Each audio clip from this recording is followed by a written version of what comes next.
सान्या भारती और आप देख रहे हैं बिहारी खबरें। पटना में एक दिन में मिले 382 नए कोरोना मरीज, अब तक का सबसे अधिक आंकड़ा। पटना के विभिन्न इलाकों में शुक्रवार को 382 कोरोना संक्रमित मरीज मिले। यह आंकड़ा अब तक का सबसे अधिक है। पटना में कुल संक्रमितों की संख्या 1888 पहुंच गई है। सबसे अधिक मरीज BMP-1, Patna city fire brigade, PMCH, NMCH, RMRI में मिले हैं।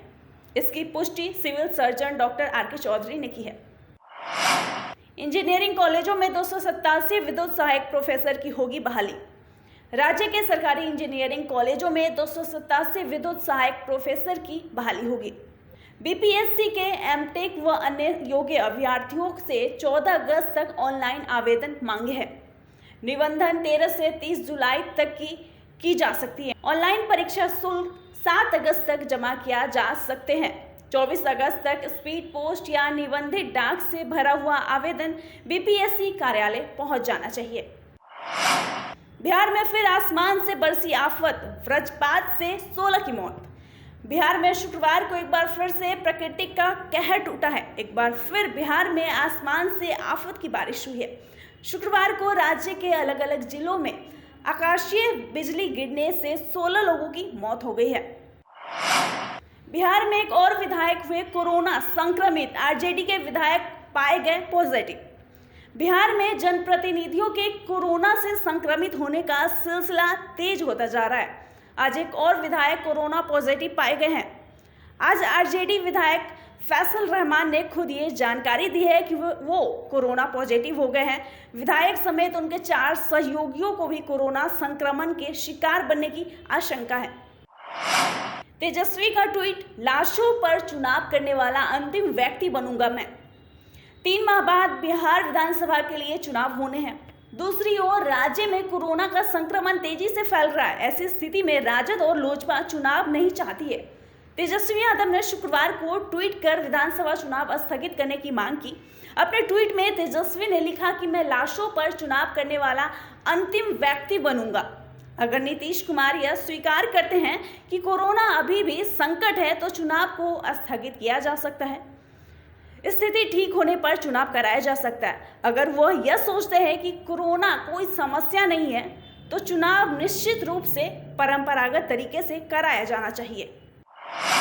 पटना एम्स में सोमवार को 50 लोगों पर होगा कोरोना वैक्सीन का ह्यूमन ट्रायल। कोरोना की रोकथाम के लिए देश के अलग अलग संस्थानों में कोरोना वैक्सीन का ट्रायल शुरू होना है। इसी कड़ी में सोमवार से पटना एम्स में भी ट्रायल किया जाएगा। एम्स में वैक्सीन आ चुका है। ट्रायल को लेकर डॉक्टरों व एक्सपर्ट की टीम बनाई गई है। इसकी तैयारी पिछले कई दिनों से चल रही है। डॉक्टरों व टीम को इसकी ट्रेनिंग भी दी गई है। सूत्रों के अनुसार एम्स में करीब 50 स्वस्थ लोगों पर कोरोना वैक्सीन का ट्रायल किया जाएगा।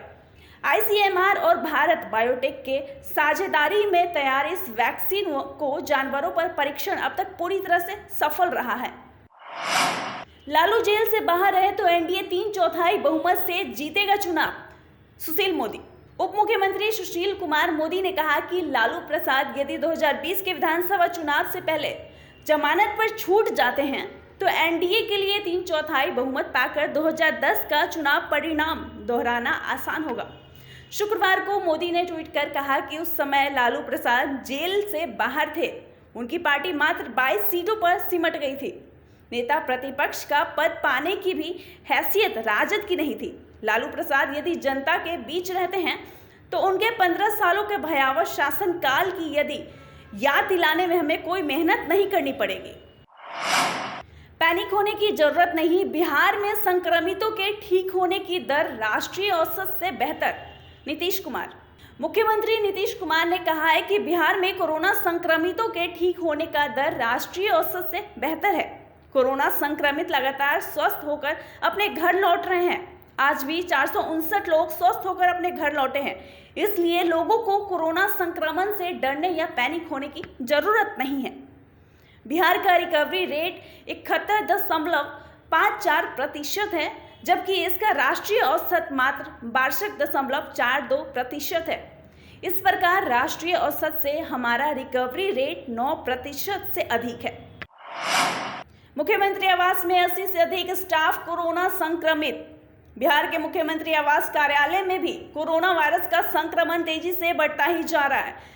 यहां अब तक 80 से अधिक लोगों में कोरोना की पुष्टि पाई गई है। जानकारी के मुताबिक सीएम आवास के कैंटीन में तैनात कर्मी से लेकर सचिव के ड्राइवर कोरोना वायरस से संक्रमित पाए गए हैं।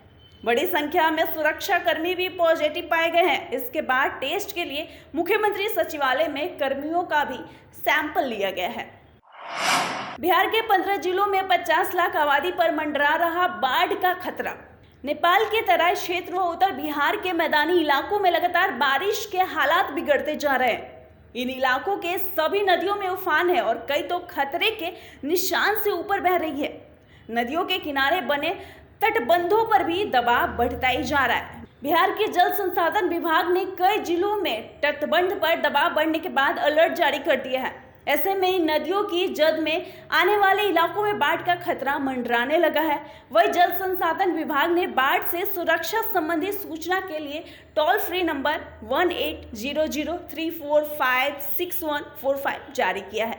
फिलहाल के लिए इतना ही। बने रहे हमारे चैनल बिहारी खबरें के साथ ही हमारे चैनल को लाइक और सब्सक्राइब करना बिल्कुल ना भूलें। धन्यवाद।